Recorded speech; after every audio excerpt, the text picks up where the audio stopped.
He has figured out a way to be invisible. You know exactly what I'm talking about. He's not dead. I just can't see him. Okay. Now, I agree with you. Adrian was brilliant, but it wasn't because of anything he invented. It was how he got in people's heads. You think about it. He came up with the perfect way to torture you, even in death.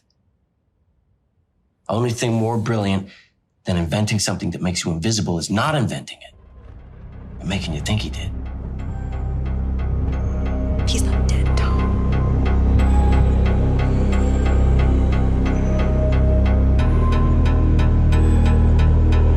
Welcome to night 10 of the 13 Nights of Halloween. Tonight, we are discussing The Invisible Man from 2020.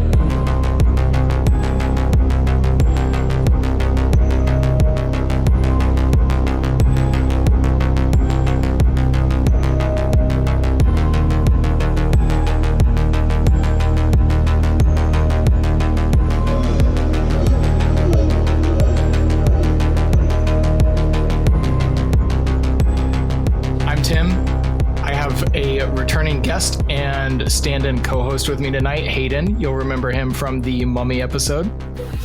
Hello, everybody. And then we have another guest in Rich. Rich, why don't you go ahead and introduce yourself? Hi, guys. How you doing? My name is Rich Rinka. I was actually not a student of Tim's, but Tim coached me in high school on the swim team. So glad to be here. Happy to be here. I just watched the movie today, and I'm ready to go. Awesome. So we are talking The Invisible Man tonight from 2020, not the original 1930 whatever movie. It was our surprise movie that we didn't release, but 2020 was the first year that we did a 13 Nights of Halloween. At that time, it was just Instagram. We didn't have the podcast going. So we have been doing birth years for this series. So we picked one movie from the birth of 13 Nights of Halloween. That movie, we chose The Invisible Man. So I'll break down the story. After staging his own suicide, a crazed scientist uses his power to become invisible to stalk and terrorize his ex-girlfriend. When the police refuse to believe her story, she decides to take matters into her own hands and fight back. It was released February 24th, 2020, directed by Leigh Whannel. And it is based very, very loosely on one of my favorite novels. I love The Invisible Man by H.G. Wells. This is not the same story. So we will get into that, I'm sure, during our discussion a little bit. At least I will. I know that. All right. So kicking off our scores, we have Rich is going to tell us what he thought of the story. So before diving too far deep, are we going into spoiler territory or staying away from that? This movie has been out long enough. You may spoil it. Okay. All right. For story, I gave it a solid 4 out of 5. And part of me was conflicted on this. From a horror aspect, I was, I had knots in my stomach going through this. It was more so just feeling for the character. And that's kind of something that I want to get to when we're talking about the characters. But story, I never saw the original. I never read the book or anything like that. So this was all completely new to me. I think I saw some clips on YouTube back when it first released in 2020. But it's definitely just menacing. And there is a twist at the end, which I did not see coming at all. It's with the reveal of the actual Invisible Man himself. I'm sure we will discuss that. Yes. Yeah. So from a story perspective, I kind of gave it an extra point just because of that twist at the end. Because the whole movie, I was just kind of sitting on my couch. I'm just like, all right, when is she going to get him? When are people going to believe her? Like I found myself aggravated in the beginning, just how it was almost like tragic, everything that's happening to her. And that he kept on making it look like she was killing people when it was actually him. And it was just driving me nuts inside. I'm like, it's not her. Please, somebody see what's going on. And I kept on thinking from a level of reality, like if someone told me that they were seeing an invisible man, like I wouldn't believe them. And that's where it's like, it's so daunting. The movie is like a literal nightmare of this guy just tormenting her. So it definitely makes the ending satisfying, which is really nice when she finally reveals who it is. And then the whole ending scene that I wasn't expecting at his house. So yeah, I would give it a solid 4 out of 5. Yeah. Hayden, you want to jump in there with yours? Yeah, no. Rich, you said it best. You commented on it being a nightmare, and I fully agree with that. And I gave it a 3, but I was very on the fence for wanting to give it a 4. I felt that overall the story maybe wasn't the most. It wasn't the most unique. There are similar story threads in there that we can find in a lot of movies. But it did it so well. It rocked it. Again, like you said, I was sitting there tense the whole time, mainly because I was so frustrated with everyone for not believing her, like with anything. And even in the beginning, when they're just questioning her relationship with Adrian to begin with, I'm like, oh my gosh, like, why are you ignoring these signs? No, this is going to be such a long movie. And it was so frustrating, but oh my gosh, the last like 40 minutes of the movie, it just like ramps it up. When her and her sister go out for dinner and he appears with the knife. Oh man. Yeah. Loved it. Just came out of nowhere. Yep. So have either of you seen this movie before? No, this is my first time today. Yeah, I've watched maybe the first third of it before, but never all the way through. I just remember the opening sequence being like hauntingly iconic. Yeah, her having to creep silently through the house, making no noise. Like mansion. Yeah, like this prisoner in such a beautiful, amazing place. How could it be? Yep. And yeah, just her, she's planned everything out so methodically. She's got it all set up. And oh man, my heart rate was just through the roof. So I gave the score for story, I gave it a 4 as well. Here's the thing. I love the H.G. Wells book. And the only thing that this movie really takes from the H.G. Wells book is the fact that a visible man exists. That's it. There's like the names aren't the same. The setting's not the same. In the book, the invisible man is he's just kind of ornery, kind of a trickster. He messes with everybody all the time. He's a chemist, and it's just a totally different take on the story of what an invisible man could do. So this kind of takes that idea and it narrows it down to what could, so in my notes, I wrote the invisible man. And then at the end of the movie, like I made my heading, the invisible man. Okay. That's the movie. And then at the end of it, I went back up to the title and I wrote, or gaslighting the film. Because I felt like that is what he and his brother, and they're just gaslighting her this entire time. Like, you didn't see that. You don't believe this. No one will believe you. Listen to me.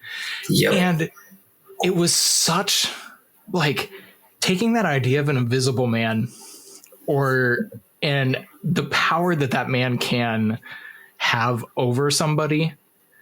Like, I just thought it was a really original take on what the invisible man could do. He's always just kind of been an ornery trickster. Yes. And this was truly terrifying, putting it down to just one character. I didn't give it a 5.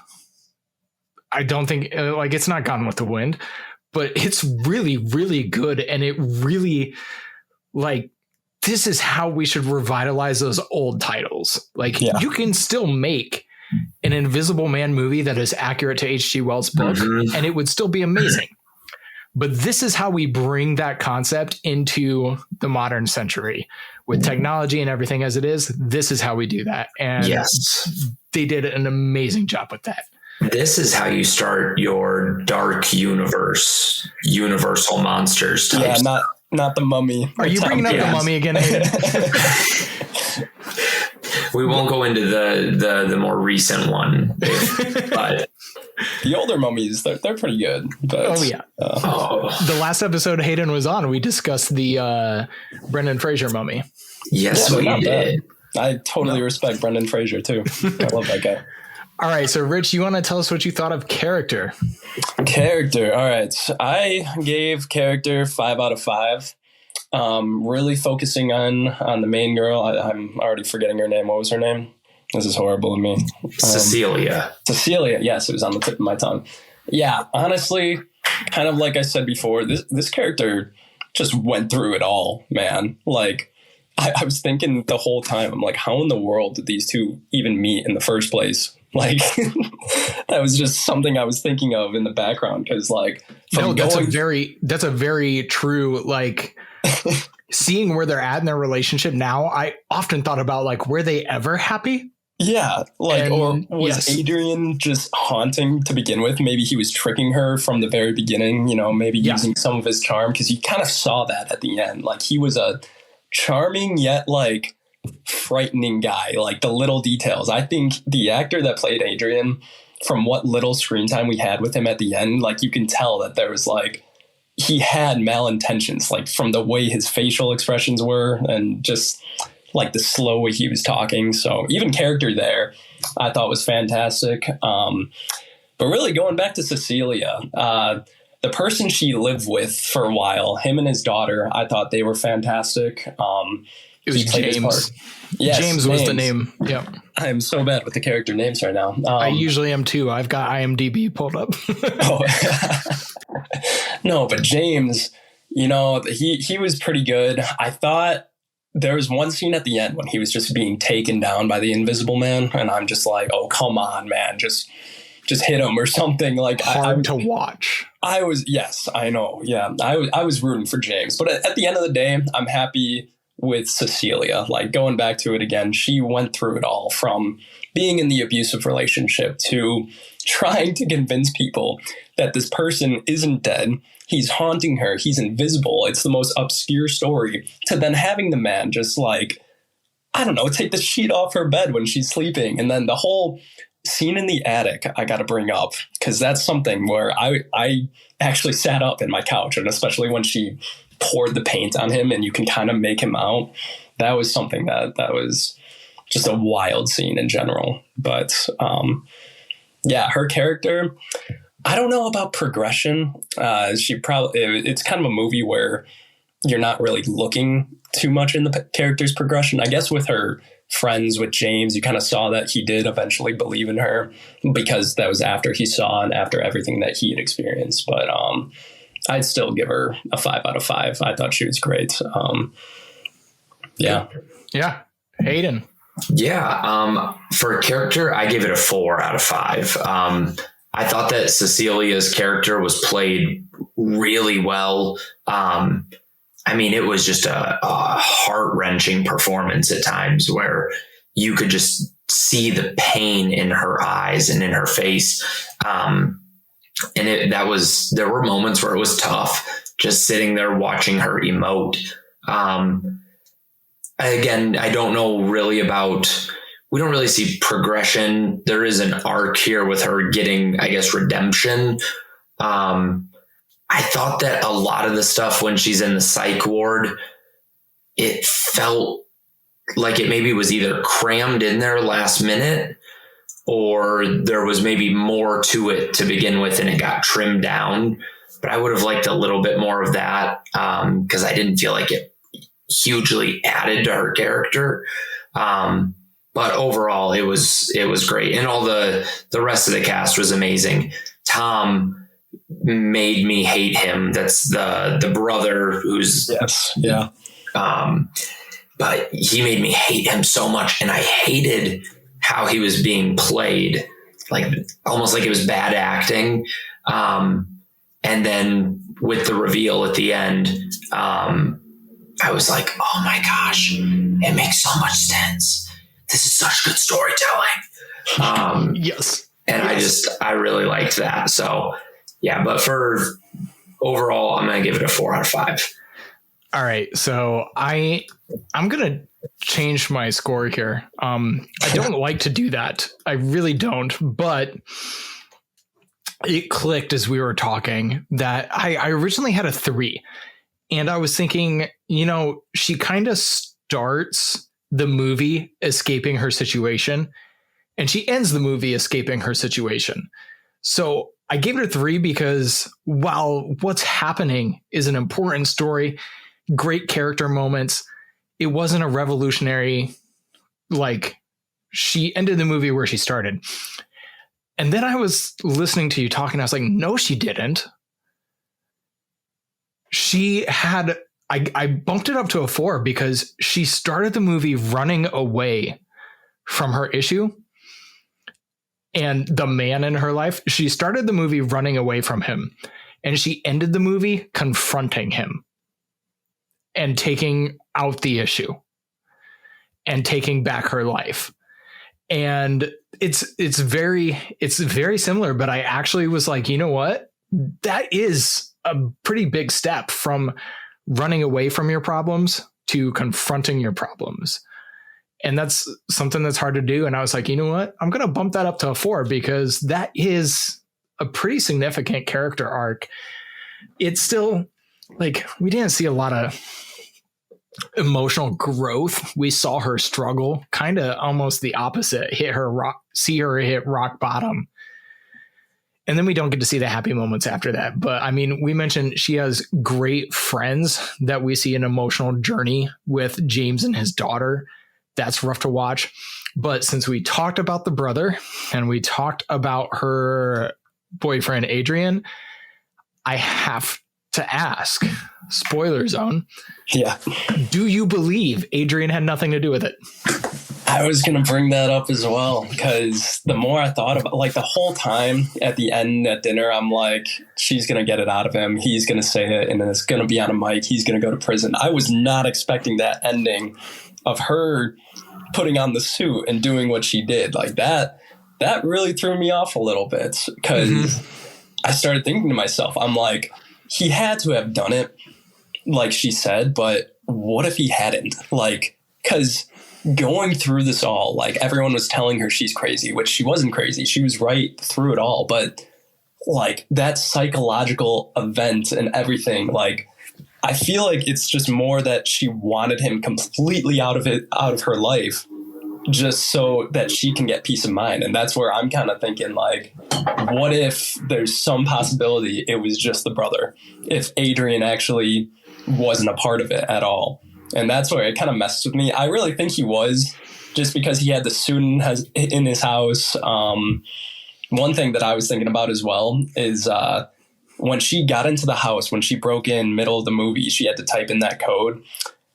Unless his brother was really tight with him, which it didn't sound like he was. He flat out said that he hated his brother, but you don't know because he was the villain all along. I don't think his brother would have had the code to get into the house. And we obviously see the Invisible Man, but I mean, there could have been other ways he could have gotten in. So I'm a believer that Adrian was the Invisible Man throughout a lot of the movie. But yeah, no, what do you guys think? I want to know whose body it was then in the pictures that they have from the beginning, when Tom pulls him out to show, like, here, like, this is the body. Now, maybe he just killed someone. Maybe he just had these pictures from another case, but I would assume there was an investigation and everything that went with it as well. So who's the body then that they ID'd to be the brother? So that is why process. That right there is why I believe both of them were involved. Mm-hmm. That's why I believe that they alternated who was in the costume. And yeah, because I think the brothers had to be working together to fake the suicide.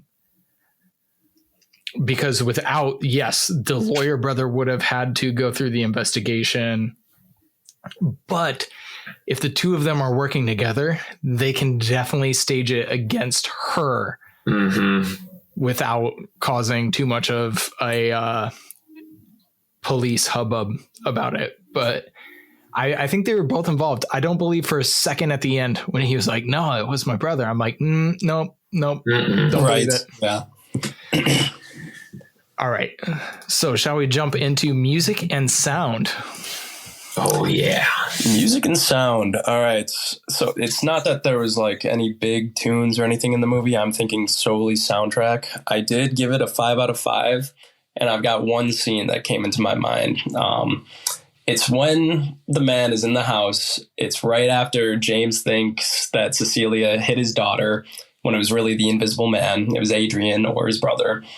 And it's when she's in the kitchen and he fully just lifts her up. Like, I don't know if you guys remember this scene, but like the bass. That scene is ingrained in my brain. It's that scene gets under my skin. Right. I know, just the way the bass plays, like I almost just wish I could have just seen this in an IMAX theater, just with like, cause sometimes like how your seats shake when you're watching it. Like I was on the edge of my seat.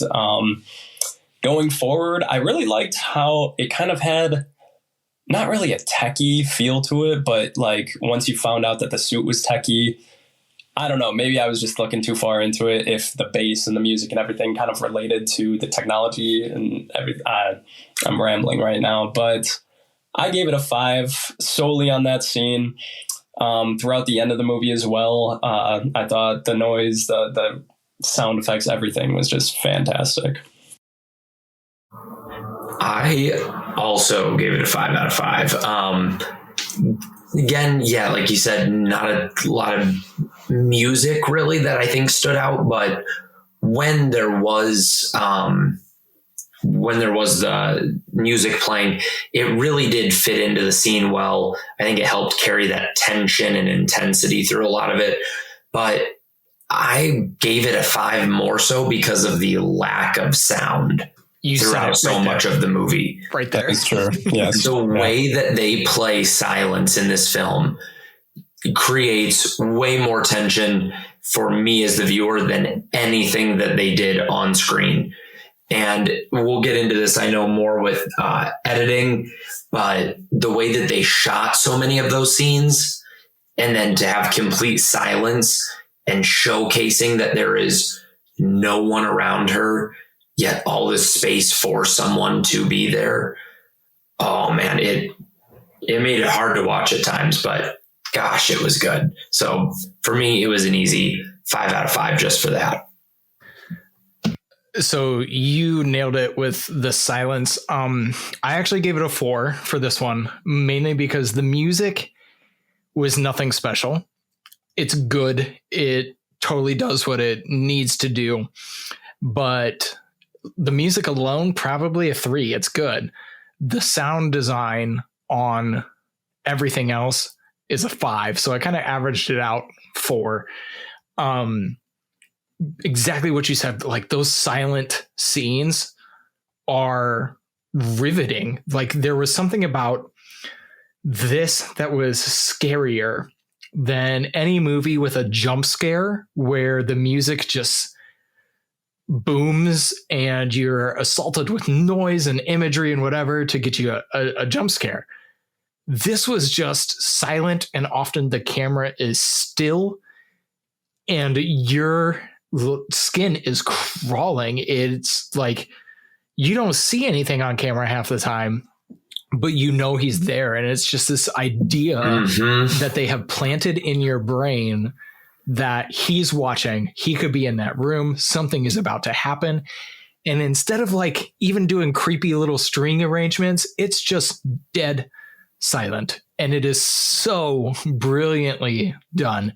And then not just the silence, but just like the camera lenses and glass eyes on the suit, the way they like tick and crawl, and the way it starts to sound mechanical when it's damaged.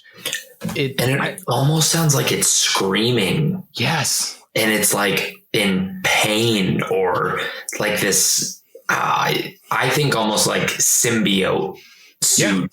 Yeah. Like, Cool. Yeah.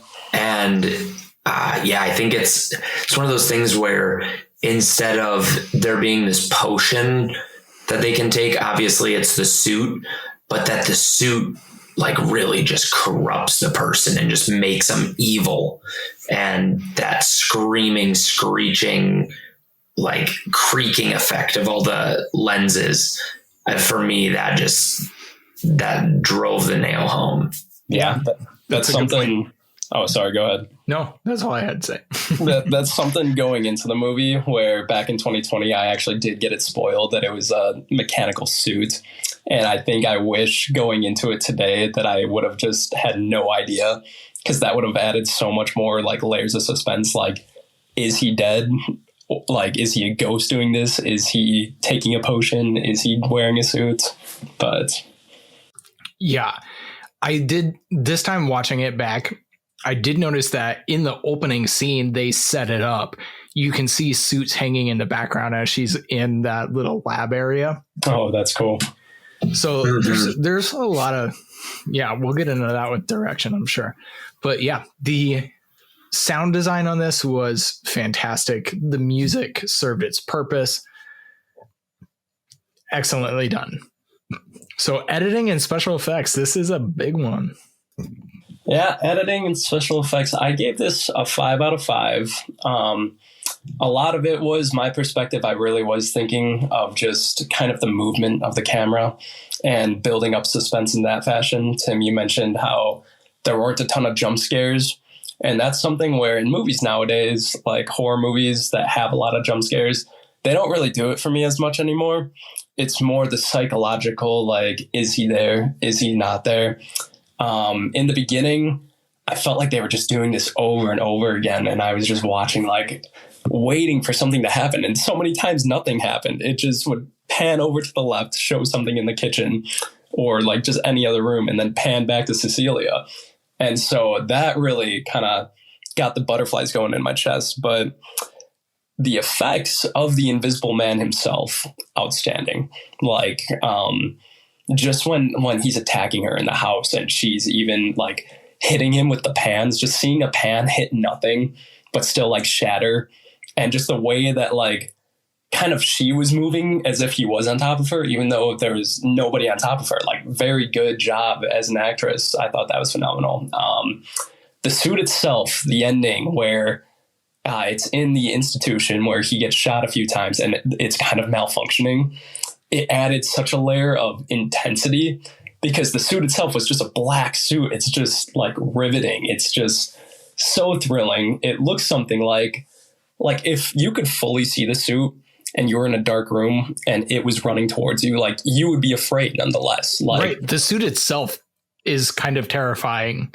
Mm-hmm. A faceless black human, like, yes, it was a monster. I mean, you said symbiote, Hayden, and I'm literally thinking of Venom, but effects I think were fantastic for what they were.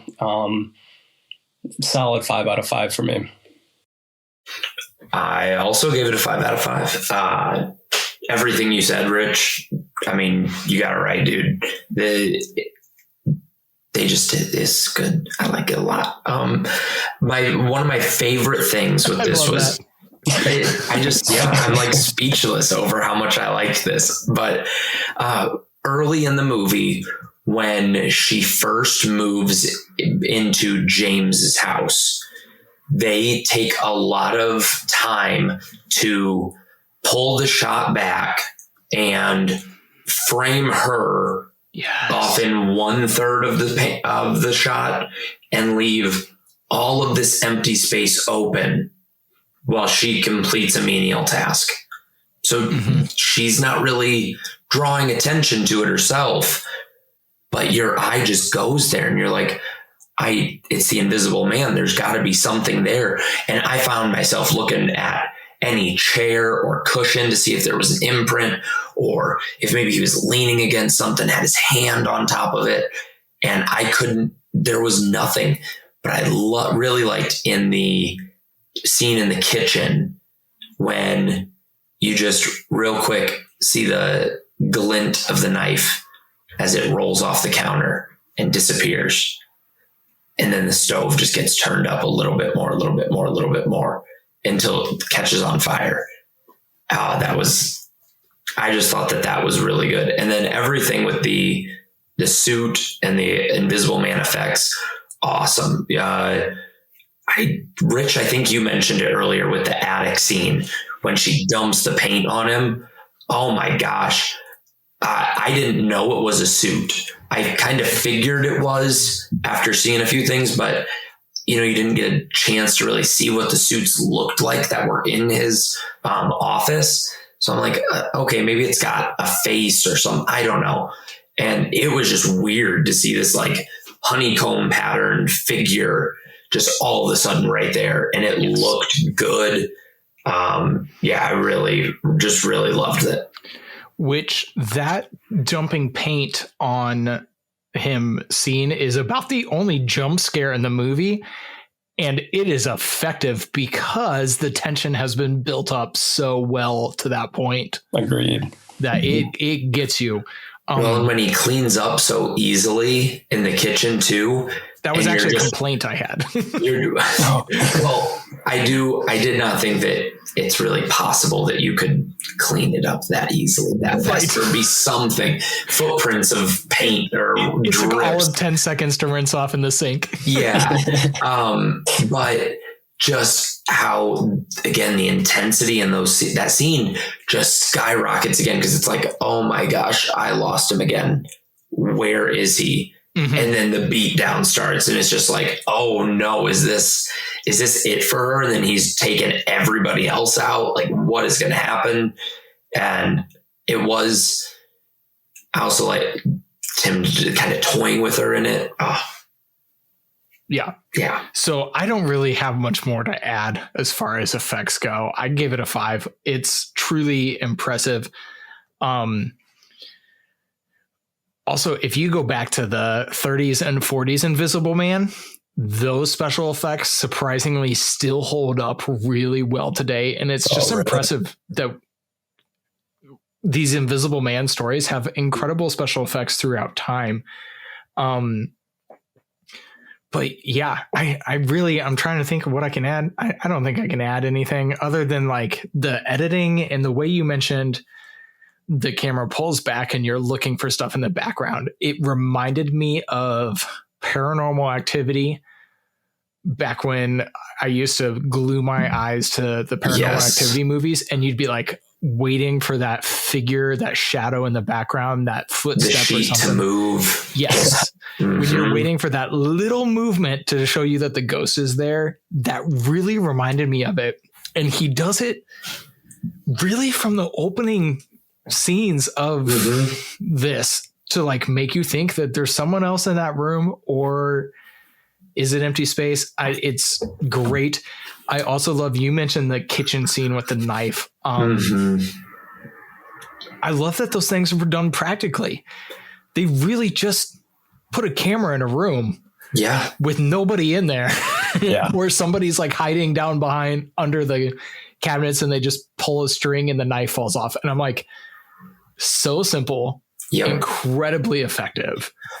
One of my comments or notes that I wrote down was I really loved how the cameraman, especially at the beginning when she feels really uneasy in James' house, but she doesn't know what it is yet and hasn't really seen much. We don't know much about him. The cameramen are almost like they're sneaking around corners. Begin a shot and slowly coming around to find her in view, as if the camera, it's just a GoPro strapped to another person in the house. And so it makes you feel like, oh, am I watching this from the perspective of the Invisible Man right now? Or is this like, are they going to slowly come around the corner and we're going to see something that shows us, the Invisible Man's over there? And I loved that effect and the suspense that it added. Yeah. So in my notes, I actually, this would fall under the editing. I actually love the opening credits too, when the waves are splashing over the rock and revealing the letters. I thought that was beautiful editing, great design to do it that way. Yeah, that was such a minimal detail too. Now that you're saying that, I'm remembering it. I was like, what? It was such a weird opening sequence because it was just like showing the waves, and I'm like, what am I supposed to be looking at here? And then you see the light turn on in the distance. Yeah. It's so good. And then regarding the kitchen scene, I actually had one complaint, and that is that nobody cooks their eggs and bacon in the same pan at the same time. Yeah, exactly. At least not that level of rawness on the bacon. Those things cook at either different temperatures or different lengths of time. So she doesn't know how to make breakfast. I don't think the burner was the invisible man. It was the knife. She's responsible for catching stuff on fire. So on to the next one. We have the script. Yeah. So, the more I thought about this just now, I have it as a 5 out of 5. I have some qualms though, and that's where I'm debating switching to 4 out of 5. Okay, please tell. So, okay, what was James' daughter's name? Do we know? Sydney. Yeah, Sydney. That was her name. There's just so many times in this movie where I was just thinking about it now. Cecilia, like when she went to her sister's place, knocks on the door, and the sister's just like, I received an email from you and you said all this stuff. And Cecilia's just standing there taking it. I'm like, dude, I didn't send that email. Like, please listen to me. Like, it wasn't me. Like, I mean, it's kind of hard to say that it wasn't me because obviously it was from her personal email. But I think if you're related to someone, if your relationship is good, and obviously I don't know how well the relationship was later in dinner, you can kind of see that they do have a dynamic of trust between each other. But even the scene with Sydney, where Sydney gets punched by the invisible man, Cecilia, again, just kind of, I mean, she's probably shocked by it just happening. But I think there is a good level of space between Sydney and Cecilia. And Sydney just kind of looks at Cecilia and is like, Dad, she punched me. If I were Cecilia, I'd be like, Sydney, I'm all the way over here. It wasn't me, but I mean, no one else was in the room. And that's the horror of the invisible man. Script perspective. Sorry, I don't know if I went off track. No, that's okay. A little bit. I was following. Yeah, a little bit.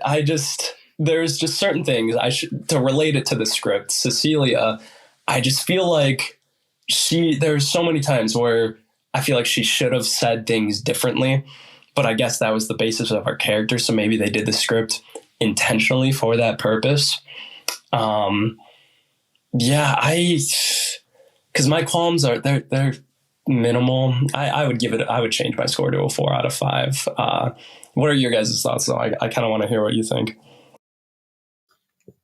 This was where I was harshest, but I'll let Hayden go first. So I gave it a 4 out of 5 here. I thought that the script was good. There were definitely times where I felt it was dragging, and that for me kind of that gave it really that biggest point off.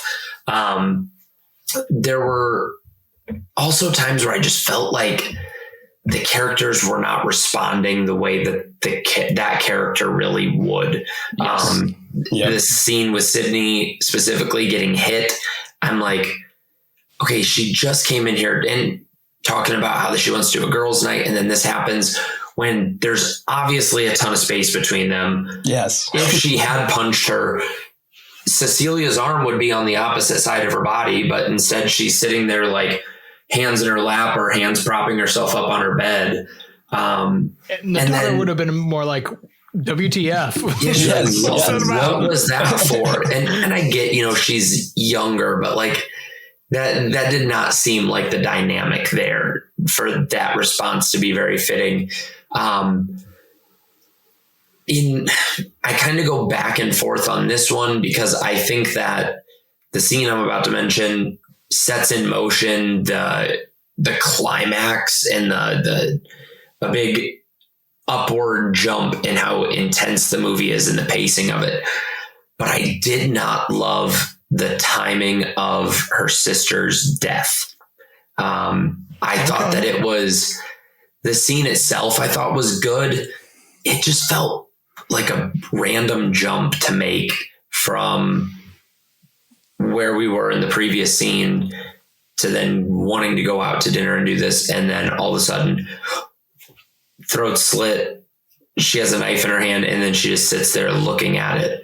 It threw me off. Yeah. And, I get, she's in shock. She as the character is already in a very, susceptible mental state. But I'm just like, what? That scene for me didn't do it the way that I think it meant to. Yeah. It's almost like they had that prison scene planned. Mm-hmm. And then we're like, okay, we need a catalyst to get there. Yes, exactly. And the thing was, and I don't know, it could have all been post ideas, but him planting that like email that was sent earlier and kind of setting the stage for it. Yes. But I agree. There's something, the first time I watched it, I was like, oh shoot, like this just got real because he hadn't killed up until that point. Yeah. And then all of a sudden it got very real very fast.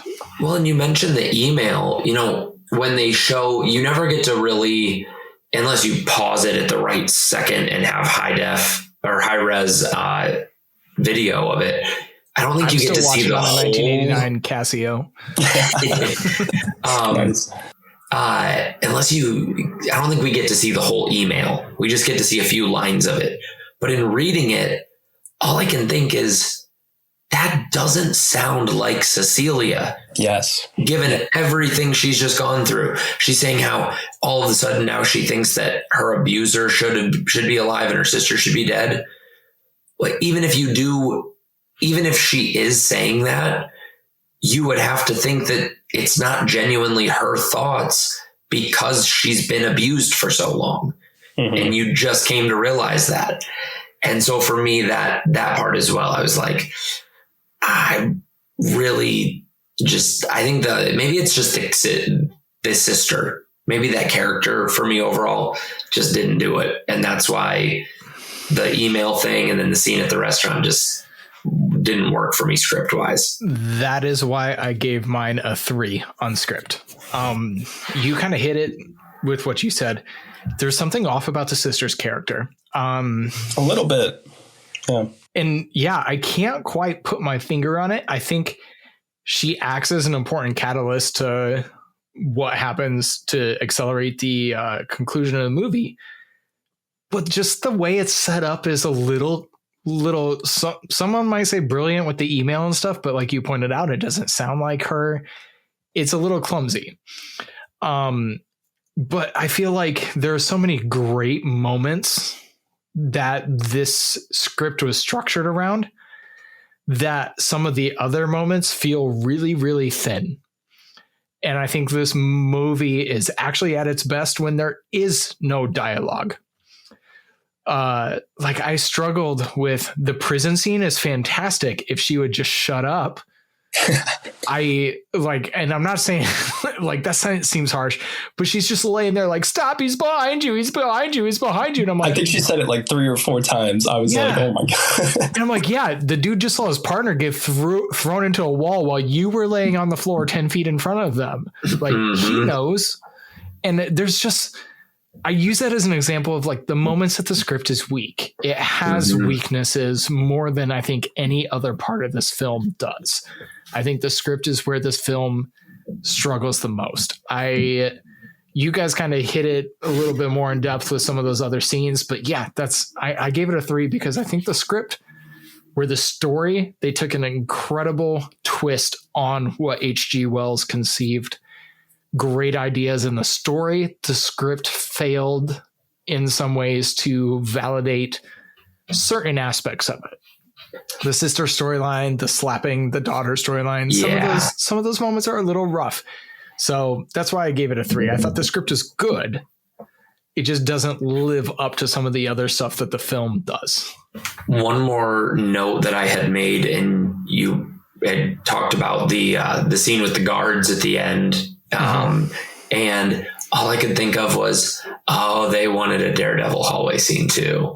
Gotcha. Because the way that they just were sending the guards in waves, and it wasn't all of the guards, and you have a bunch of orderlies coming, with syringes ready to sedate somebody and doctors. And It was just, here's 2, wait a few minutes. Here's another 2. 2 more. And it's like, well, if you get, and I know that it's for the story, but practically it doesn't make sense. It's like, oh, we sent 2 guys in and we can't hear from either of them. Let's all group up and go in together to provide support. And it just, if that part felt like we need to showcase how cool and ruthless this character can be and like just how scary he is physically. And I don't know if we really needed it. It looks so good, though. It does. It does look really cool. Like that whole hallway scene, I think is it's a long shot. I think it's a long, continuous take. And I'm like, man, that's what I love. Just like in the Daredevil fight scenes, just give me those long, continuous takes. When he makes the guy blow his own kneecap. Yes. That was gnarly. There's one part that just stood out. There's a couple moments maybe in that scene where like the camera falls to the person, the guy whose head gets smashed into a glass. Yes. And the camera stays with him so that his eyes are always horizontal as he falls to the ground. Mm-hmm. And then the camera like twists itself back up to get the rest. I'm like, love it. Love it. That was a moment where Leigh, I'll get into that on directing. Never mind. I'm getting ahead of myself. Yeah. So acting. Acting. All right. I gave it a 5 out of 5.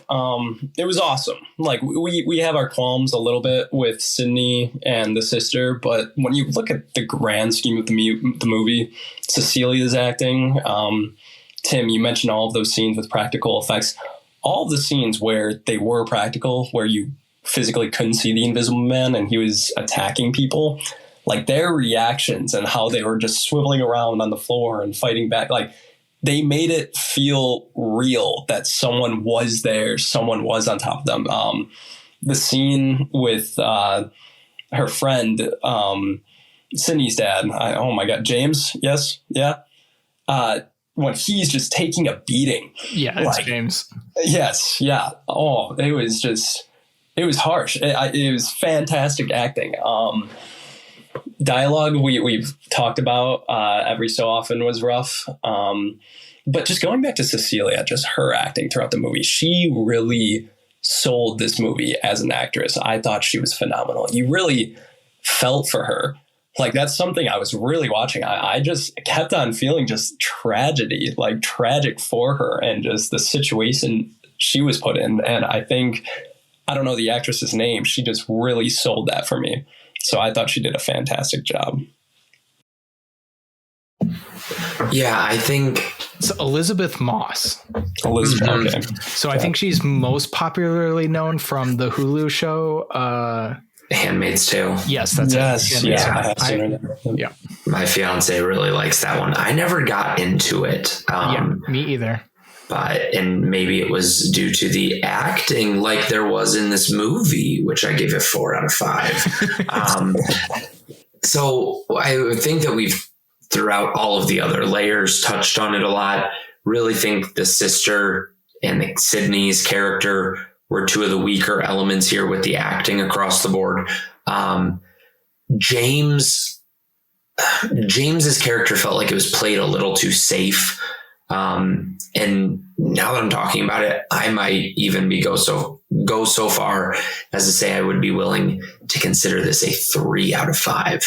But I think I'm probably sticking a 4. Whoa, that's pretty brave. I know, but I just think that there were areas where the supporting cast could have done a lot better by doing just a little bit more, and it overall left a bit more of an impact for me than maybe it did for others. But I also, like I said earlier, didn't love the way that Tom's character was played.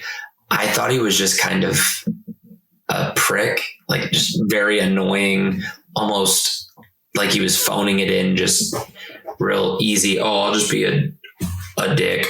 And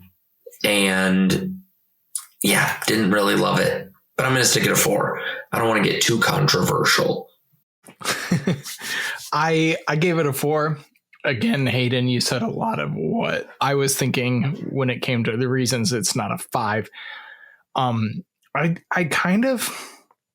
really appreciate the casting of Elizabeth Moss. And I say that because I don't necessarily like her, but she is a sympathetic character that her performance was one that, you know, my heart ached for her. I was rooting for her and I was in that struggle with her. But I also like, this probably sounds terrible, but I think she's just the perfect, like, normal person. Exactly.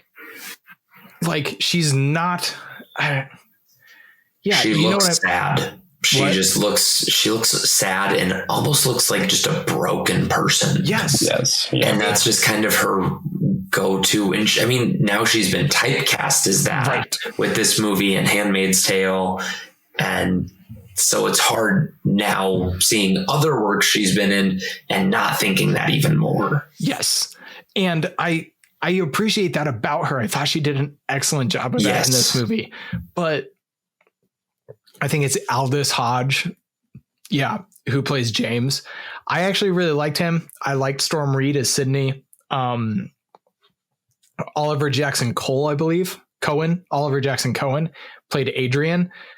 And he is in I just have to plug it right now because this is 13 Nights of Halloween.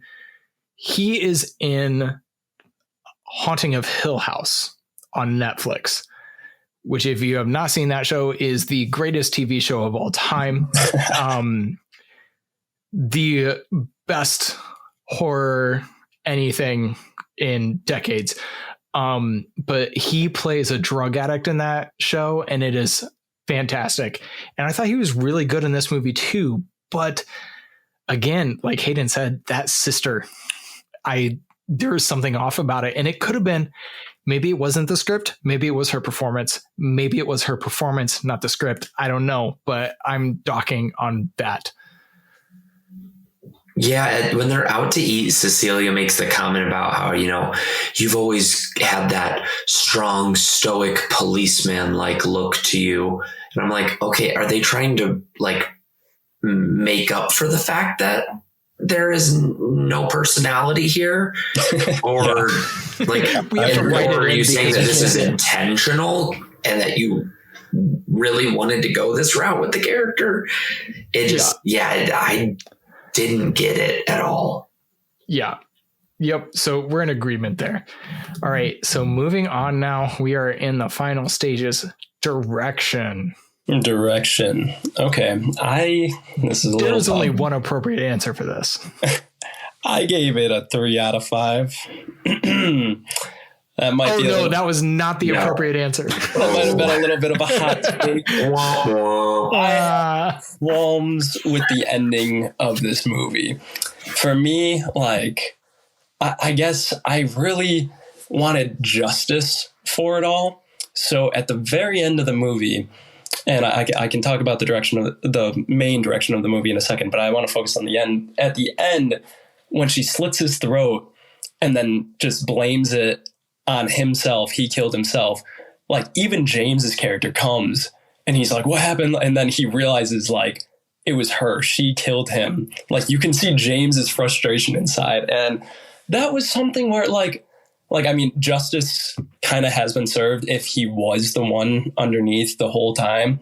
But at the same time, I wanted it to be, like, through a lawful manner where she can see him get put behind bars. But then it would kind of mess with the fact that... How altruistic of you.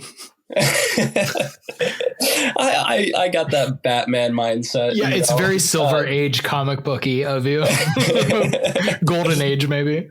Yeah, and, you know, beginning of the movie, fantastic. Leading up to the Invisible Man coming in, her believing that it's an invisible man instead of a ghost right away. That was kind of something wild to me, because you see that this man has died. And her first fact is, Adrian was able to turn himself invisible. He's alive. I was kind of like, in any other horror movie, I think anybody would just think that this is a ghost haunting you.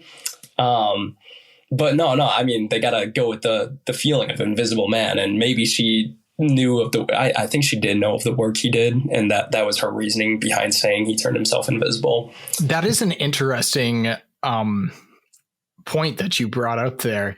that most people would immediately assume it's a ghost. Yes. Yeah. Which then in my head, I started thinking about like how that changed the tension in this movie. The fact that he wasn't a ghost and that we also believed he had turned himself invisible. Also the title, The Invisible Man. That made it so much more intense than a ghost. Yeah. For me, at least. I don't know. You said that, and then my brain just went down that rabbit hole of thought. So back to what you were saying. I think not being a ghost, maybe this is just me, but I think there's a certain level of more physicality. Like he was vicious with her when he was invisible, like fighting her. I never got the sense that he wanted to kill her. It always seemed like he was trying to just sabotage her entirely. And we even saw that at the scene when she's in the shower and she's about to literally kill herself and he stops her and she's like, gotcha. And all of that. I don't know. It's something that's different in a good way, I think. But going back, just like the whole scene with the mental institution and leading up to that, the scene was entirely cool, but it's kind of just odd. Like Hayden, you mentioned that you wish that it took place longer in the institution, and I couldn't agree more. I thought that there was a lot of fear in there, like especially the fact that she was in a cell. He could have been in there with her, and he was for a good amount of the scenes we saw. And it just went too quick, Right after that scene, it kind of went on. We evidently found out that it was the brother when she did the reveal, and the whole ending, it was bizarre to me. After that reveal, you would think that the movie would just kind of come to an end. And so that scene in the house when Adrian is there and she's eating dinner with him and he was almost sinister in nature, but still you have that level of, did he do it? Did he not do it? I mean, we all think he did it. And I'm a strong believer that he did it, but yeah, direction. I'm like arguing with myself in my head about this. I think I'm going to stick with 3 out of 5. A little bit. Yes. Yeah. So, Rich, I believe the correct answer we were looking for was 5 out of 5. Yes, that was it. That was it. There we go. No, I don't think I've really said much negative about the movie aside from some characters, but I do think that was purely up to the performance, not the direction of it. I think they just made do with what they had for ultimately small characters that were insignificant in studio's eyes, I'm sure. But I mean, we talked about the framing of shots to allude that there is another figure there, or there's space for it, making you search out things that aren't there, but you're telling yourself are there. The way that this is shot and just put together, it almost incites paranoia. You as the viewer think that you're going crazy. And now, while I like the scene with the knife and the stovetop, I could have probably just done with the stovetop itself and not the knife. I know the knife turns out longer storyline stuff, but I would have liked it that much better, only because you still have to consider, okay, is she just a really crappy cook or is there somebody there? Yeah. Yeah. And so I think that maybe even holding off longer for any physical interaction, standing on the sheet was a quick way, I think, to try to push the Invisible Man, rather than maybe he's just standing on a corner of it and she can pull, but she can't quite get it. And it looks like it's stuck on something, but you don't know that it's a person right away. So it's a little bit easier to think, okay, maybe she is going crazy. Maybe it is just a ghost. But other than that, the direction of this movie, for what we got, 5 out of 5. It was great. Yeah. I gave it a 5, if you couldn't tell from earlier. I'm a sucker for long shots. I'm a sucker for panning, tracking, following people, whatever. As long as that camera doesn't cut, I am here for it. This movie does a lot of that. It really, really, I mean, that fight scene in the kitchen that is so chilling is like the camera doesn't cut. It doesn't take away. She's moving, being slid across the floor, being lifted into the air, all of that. And the camera is not cutting away from it. It's not quick, choppy cuts. That's a choice on the director's part that paid off so well. Sure, the special effects, I'm sure, made it difficult. Her acting as if there's nobody there made it so much better, but that all comes together because of the director. And I do think what we saw in the attic with that knife from the kitchen counter, I do think that was supposed to be part of the sister's death. I do think that as you were talking, I'm putting it together in my head, realizing that I think he had planned that all ahead of time, because he put that knife in a plastic bag up in the attic along with some other memorabilia. And I wonder if his plan was to kill the sister all along. And then when she found that knife up there, he had to change how it was going to be done. So I thought that was a nice little subversion. But man, I think Leigh and his direction of this, he is really known for his work with James Wan, who anybody in horror knows the name James Wan because he directed the first Saw movie. He directed The Conjuring 1 and 2. He recently directed Malignant. He directed the first 2 Insidious movies. James Wan's well known. But Leigh Whannel wrote most of James's early stuff. Leigh Whannel wrote Dead Silence. He wrote Saw 1, 2, and 3, I believe. And that was his first. He actually starred in Saw. He wrote the movie Upgrade. And then I think this was his first direction. I'm not 100% sure on that, in all honesty. No, Insidious Chapter 3 and Upgrade he directed. But he did a fantastic job with this movie, and he kind of took a page out of his buddy's playbook. James does amazing long takes. One of my favorites. I'm not going to talk about James. Never mind. But Leigh is fantastic. He does a great job juggling the story, building the tension, using that silence, using that just empty space on camera to really just kind of freak you out. He does an amazing job. 5 out of 5 for me. I want to see more from him. Unfortunately, there's not a whole lot listed for his direction, but he's got some chops. I want to see him do more for sure. So that's all I have to say on that. We can jump into It Factor now if you're ready, Rich. The It Factor. This is, I almost want to hear your guys' responses to this first. Should we go first? Yeah, I think that'd be best. I'm conflicted in my head. Okay. I can go ahead. I gave the It Factor on this a 4. Because I remember it being pretty popular when it came out in 2020. It was a pretty big deal.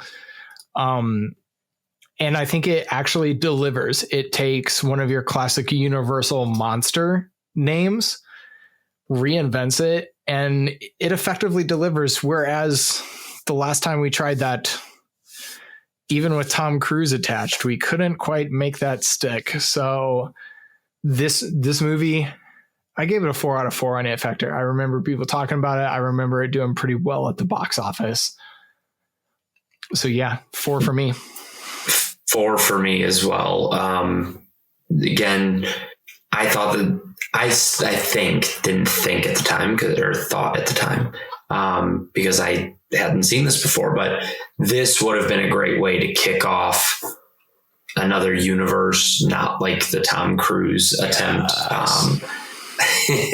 But no, this movie, again, I think it too also big hit when it came out. A lot of people talking about it. I can remember the movie poster being seen like all over, and the trailers of her like in the shower, and then the handprint just appears on the glass in the condensation on it. Very vivid in my head. So after seeing it, that just ramped those feelings up way higher, because this movie's awesome. I want to watch it again. I want to be able to sit down and watch it straight through. I had to take a break and then come back to watching it, which I think kind of interrupted the flow and how I was feeling a bit with it, but oh well. But like, I want to get my fiance to sit down and watch it with me, because it's spoken to me, I guess you could say. Yeah. All right, Rich, what did you think? You know, what's wild to me, okay, and this might be counterintuitive because it's the Invisible Man, but when you think of classic horror, like Halloween, for instance, you think of Halloween, you think of Michael Myers. Yeah. This movie, The Invisible Man, the fact that he's invisible, you don't have that visual. I mean, you do when you kind of see that his suit is damaged and you can see him. The fact that you don't have that, when I think of this movie, I think of Cecilia and the horrors that she went through because of the Invisible Man. So that's where the conflict is really within me. But I can't just say that because I can't see the villain, because he's literally the Invisible Man. And that's the whole point of it. So I would give it a 4 out of 5 just for that basis. That's kind of a horrible basis to give it off because it is counterintuitive. But going just... You know, I never knew about this villain. So watching it today, I never watched the classic. I never read the book, as I said before. Seeing just how terrifying it can be when someone is invisible. Like, you've seen the kids shows like, oh, I can turn invisible, or Harry Potter wears the invisibility cloak. Like this, it's kind of like, it reminded me of Homelander in The Boys, like the idea of an evil Superman. Like in Don't this, get me started on The Boys. Greatest TV show in years. I still got really enjoying Gen V as well. Gen V is fantastic if you haven't started that. Is it? All right. Yes, it really is. It's like young adult X-Men, but in the Boys universe, so it's totally rated R, but it's fun. All right. Yeah. So I'll give the factor 4 out of 5. Yep. I do agree that it's hard that they don't have that iconic imagery that so many other horror movie franchises have. And then I think about the last 2 times that I can remember seeing The Invisible Man before this movie came out were League of Extraordinary Gentlemen. Which I loved that movie when it came out. It's not great, but I loved it. I love that movie. I love the whole idea of that movie. And it's why I like this movie so much, and The Mummy, but you had the Invisible Man there. He would powder his face so you could see him. Yeah. That was iconic for that movie. That was a good look for it. And then before that, The Hollow Man with Kevin Bacon. It took from The Invisible Man by H.G. Wells. And there was a lot of imagery there where as he's becoming invisible fully, he's like wearing a suit of skin. You can just see his skeleton at one point. You see at the end, he gets, spoiler for that movie. I think it's been a couple decades for anyone who cares. He gets burned and you see like he is flickering from being invisible to being this like burned body. And that was iconic. In this, it's like, hexagon suit, I guess. Yeah. And then in the 30s and 40s, we had the like mummy wrap with the aviator goggles on and the hat, trench coat, whole deal. That was iconic. Yep. So I understand what you're saying. And I do think, I 100% think that was an intentional choice to set this up for this modern generation of like, we're not going to do the trench coat and mummy wrap. We are going to do a camera driven reflective suit. But I agree. But I also think that discounts how creepy it was when we saw that suit, when the guard, I think when he just came into her room after she had just stabbed a suit, and he's like, get back in bed. And then he turns and there's just this weird black figure in the room. That's freaky, man. I would freak out. So it's different, but yeah, I appreciate it because like I said, The Invisible Man by H.G. Wells. If you haven't read that book, read it. H.G. Wells was a writer ahead of his time. I mean, I'm sure everybody's seen at least one version of War of the Worlds, whether it was Spielberg's with Tom Cruise or the recent, I think, BBC version of it, or even the H.G. Wells radio version or the 1950s movie, whatever. He was a writer ahead of his time. He wrote really good stuff, whether it was Time Machine, War of the Worlds, Invisible Man, so many more. But like, if you haven't read Invisible Man, it's a fantastic book. There's a reason it's a classic. Give it a shot. So yeah, let's move on to the next one. We're dragging this right along. Entertainment level. How entertained were you, Rich? Again, this might be, I don't know how you guys are going to feel about this. I gave this a 6 out of 10. A little low, yes. I'm surprised, yeah. I had good things to say about the movie, but it was slow at points. I was just aggravated the whole time because for me, when I watch these movies, I always root for the hero. And that's one thing with this, like, it just seemed like over and over and over again, like this man was just taking everything from her and no one would believe her. And I'm sitting there, I'm like, okay, finally now this character is going to believe her. Like literally when Sydney got slapped, I'm like, boom, that's proof. Like they're going to believe her now. And then Sydney's like, Dad, she hit me. I'm like, oh my gosh. And then you get to the scene at dinner. She's talking to her sister. I'm like, all right, finally the sister's on board. It's going to be great. And then she gets her throat slit. I'm sitting there just like, oh, come on. Like, she can't catch a break. And entertainment value, that aspect was just a little aggravating to me.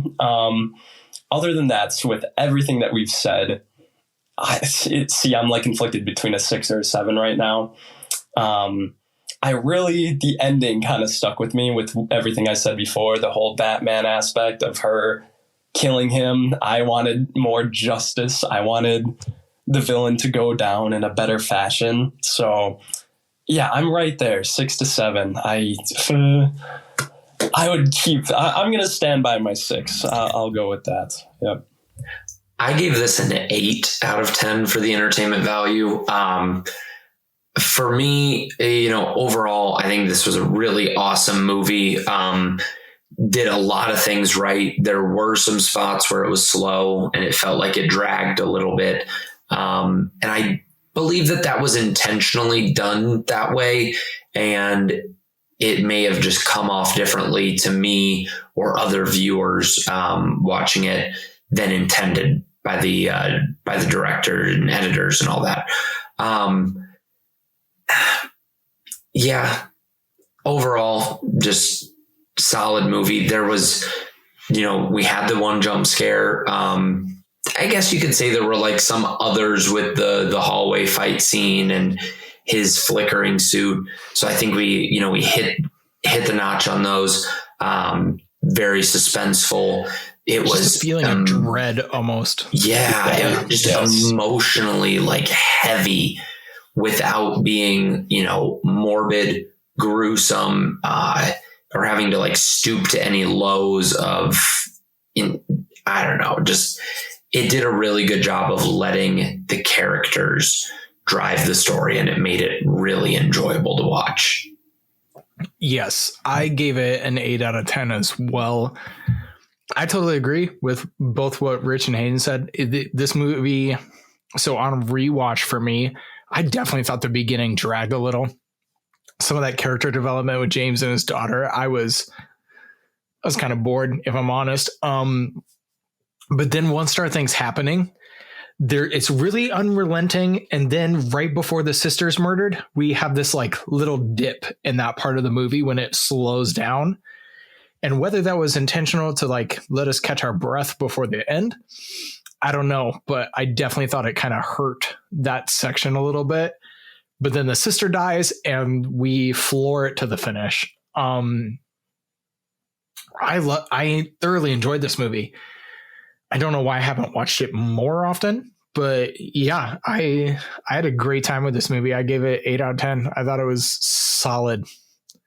So then our final scores. I'm pretty sure I'm right around that 41, 42 range with everything that I've changed. Yeah, 42. I'll stick with 42 out of 50. Okay. So 42 out of 50 makes it amazing. Is that not a reflection of how you felt? No, I'll take it back. I would give probably maybe like right around 35. You got to add up all of what your numbers were, Rich. Yeah, that's what I thought. I'm pretty sure I'm at 42 with that. So yeah, that's that means that technically it's an amazing movie. You just didn't enjoy it that much. Yeah, it's weird because, watching it, I kind of like felt that sense of gloom and doom with it all. But after talking about it with you guys and like really diving into the aspects, the different details, the direction, even the character arcs, it kind of like I'm definitely going to rewatch it again within the next week just to like kind of get a second viewing. Like when I watched it. I'd love to hear that. Right. Yeah. I watched it over 2 nights, so I didn't watch it all at once. So maybe that impacted my experience a little bit. But yeah, I'm definitely going to give it a rewatch. I'll stick with my 41, 42. I guess I have to. Yeah, you do. I'm right at the 42 myself. I do think that this is an amazing movie. I am bummed that it took me this long to come around to it and finish it. I think you know what I think. You listen to the whole podcast if you're at this point. So I don't need to go into detail with that. But yeah, amazing movie. Check this thing out for sure. Yeah, so strangely enough, I am also right at a 41. Are we all three? I think so, yeah. Mm-hmm. Yeah, that's wild. I don't think that has ever happened. But yeah, I've tried to, we talked a lot about the movie, and I wonder if it was intentional, accidental, or what. But it also just seems like a giant allegory, metaphor, whatever you want to call it, and whatever the right term for it is, for what it's like to be in an abusive relationship. Yes. And at its core, I think it does an amazing job of creating that sense of loneliness, that sense of isolation, that you can't trust anyone, you're afraid to hurt anyone, all of that. I think it does an amazing job of telling that story without like hitting us over the head with it about like, hey, this is about relationships. It's like, it does an amazing job of telling you a great story. If you just want to watch a movie about an invisible man tormenting someone, you're going to have a great time. Yep. If you want to watch something that's deeper, this movie delivers that. I think it's a perfect example of when life has you down, you've got no one to turn to. That's when you take action into your own hands. And not to get so motivating there, but it's a perfect example of that. So like literally this character was isolated to the core. And you kind of see like in the beginning parts of the movie, like she's fearful of it. She's fearful. And then it's almost like a snap, like, okay, like I want to fight back. I want to, and you saw that in the house after Sydney got slapped when she finally did start fighting back. So yeah. Yeah. Okay, gentlemen, that wraps us up, right? We are all 41. That makes averaging this out super easy. It's 41. It's an amazing film. It's probably an amazing film for social settings, especially Halloween time. It's not super gory. It's not super scary, but it is filled with tension and dread. So it would be a pretty great movie to get some people to sit down and watch. I would put my money behind that one. It's a good one. Mm-hmm. I'd put this one up on the projector. Yeah. Any final thoughts? I don't think so. Thank you so much for having me tonight. This is a lot of fun. I'm so glad you could join us, honestly. And Hayden, thanks for coming again. Yeah, of course. I look forward to being on here some more. And if you haven't checked it out yet, go back and listen to our review of The Mummy. Yes. We have at this point, so this is night 10. There are 9 other episodes. 9 other episodes before you. I'm not good at math. That's not my strong suit. And then there are 3 more coming after this. So we are counting down to Halloween. Hopefully you've been having a great time on 13 Nights of Halloween. I've had a great time putting it together and recording it. 3 more movies. We'll see you then. Peace.